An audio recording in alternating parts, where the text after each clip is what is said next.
Hi hello friends.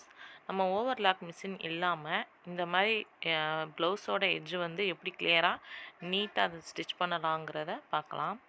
இந்த மாதிரி நம்ம ஒரு 2-3 தையல் வந்து போட்டுட்டு மீதி உள்ள கிளாத்தை வந்து சில பேர் கட் பண்ணிடுவாங்க.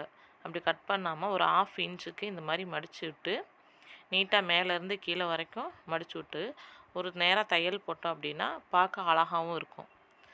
பின்னாடி நம்மளுக்கு துணி தேவைப்பட்டுச்சு அப்படின்னா பிரிச்சுக்கலாம். இப்போ மேலேருந்து கீழே வரைக்கும் நீட்டாக அதே மாதிரி இது பண்ணி ஸ்டிச் பண்ணிக்கலாம்.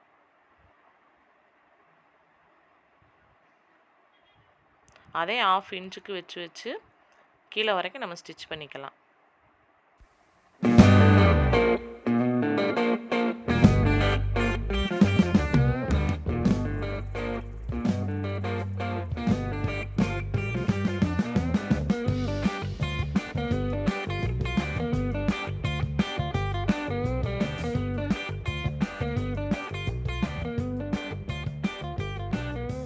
பாருங்கள் எவ்வளோ நீட்டாக இருக்குன்னு.